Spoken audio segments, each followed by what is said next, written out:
Magandang hapon mga kabay. So meron po akong estimate dito mga kabay. Dito 5899. 10 kilos ito mga kabay, demolition hammer. Ayan. So ayan, tingnan nyo mga kabay, puro tali-tali na po. Ayan, wala na pong laman yung loob. Ayan, yung pinakalak. Ayan o, nahuhugot na lang yung talim. So kulang-kulang na po yan lahat. Tapos alog na rin po yung spindle nya. Ayan, tapos yung switch nya mga kabay, ayan, ginawalan na lang ng paraan. Sigurado sira yung switch nyan. Pero yan mga kabay, gumagana pa yan, oh. Tingnan mo.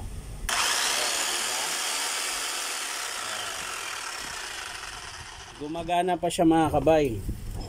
Sus, malamang. Ito mga kabay, na-repair ko na to nung 08/17/2022. Ayan. So, ilan na ba? 08, isang taon mahigit pa lang, no? Ano ba ngayon? 22, nag 1 year nung 23. So isang taon mahigit yan mga kabay. Ang pinalitan ko dati nito mga kabay, kung matatandaan ko ay yung housing, handle, itong cover, ayan. Tapos itong handle sa harapan. Pero ngayon, ayan mga kabay, oh, bungi-bungi na naman ulit. So sira na naman. Ayan. So magpapalit na po tayo niyan. Pero bago yan mga kabay, bubuksan muna natin kung sa bagay ito mga kabay, papaanda rin ko mga kabay para matest natin kung malakas pa yung chipping nya. Ayan.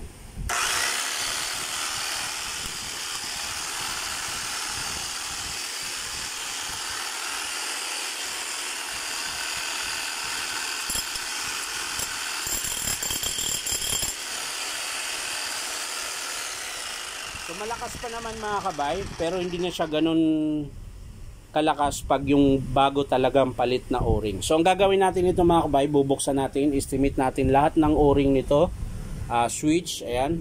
Tapos yung sa spindle niya mga kabay, tingnan natin. So tara mga kabay, samahan nyo po ako. So ayan mga kabay, nakalas ko na po lahat. Ayan.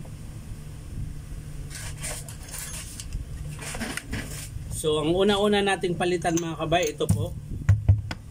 Yung kanyang front, ang tawag ito front cap. Yan. So dito po yan sa may spindle mga kabay nakapasok. Dahil po, ayan po, ang laki na po ng palag, dapat wala po siyang palag. So papalit po tayo nito. At check natin yung kanyang bit piece. So okay pa. Okay pa mga kabay, ito. So hindi pa tayo magpapalit niyan. Yung o-ring sa loob mga kabay, ayan. Wala na pong kwenta yung o-ring mga kabay, ano. Oh, papalit din po tayo niyan. Tapos syempre yung ginawa nila ng paraan mga kabay, ayan, tingnan niyo yung sleeve, wala na po. Basag-basag na po, wala na po, kulang-kulang na, wala na yung mga spring. Wala na rin po yung lock dito sa spindle. So yan lahat mga kabay, lahat papalitan po natin yan. Pati handle. Ngayon, aalugin natin ngayon yung kanyang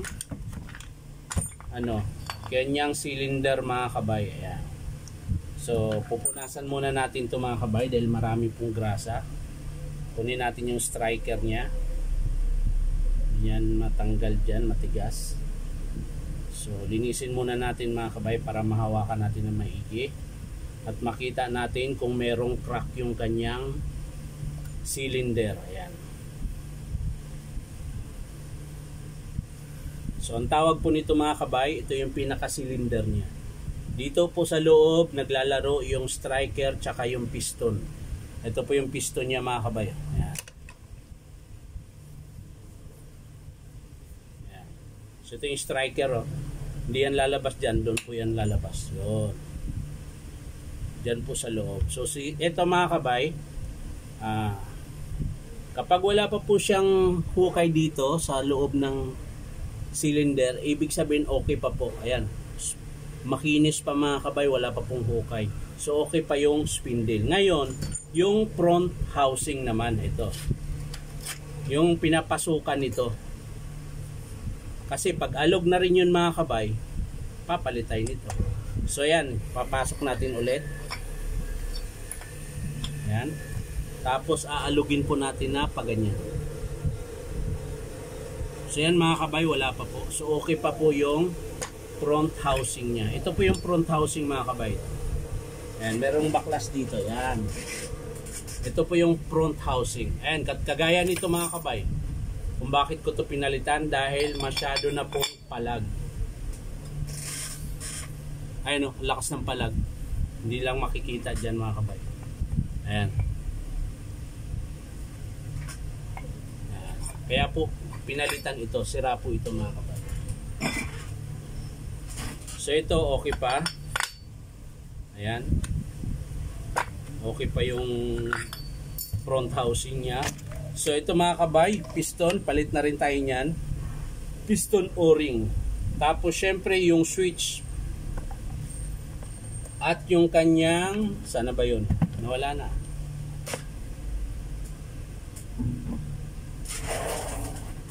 Sana napunta ang kanyang selector. Ayun, ito mga kabay. Ito.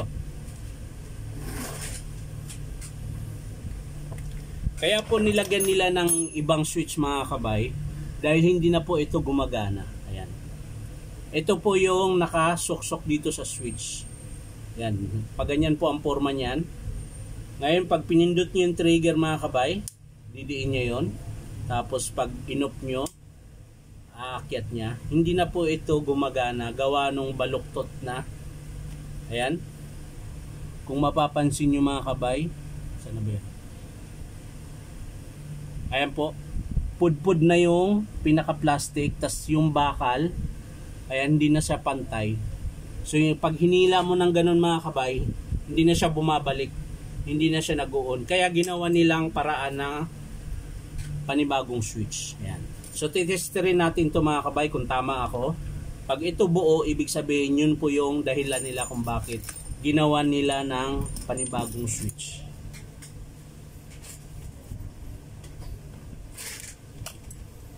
Pag ito buo, tama ako. Pag sira ito, tama yung customer. So yan mga kabay, ayan, papakita ko po sa inyo. Yan po yung, ayan, buo po yung tester ko. So titester natin yung switch mga kabay.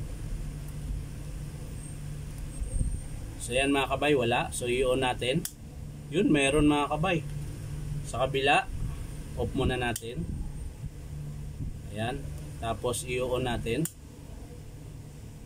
O, meron mga kabay.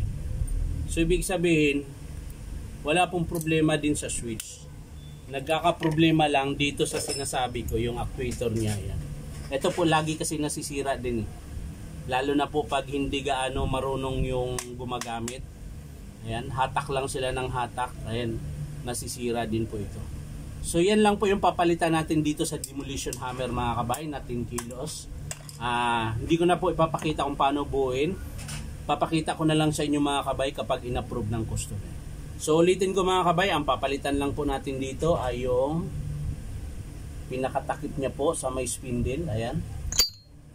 Ito yung takip din ng front housing.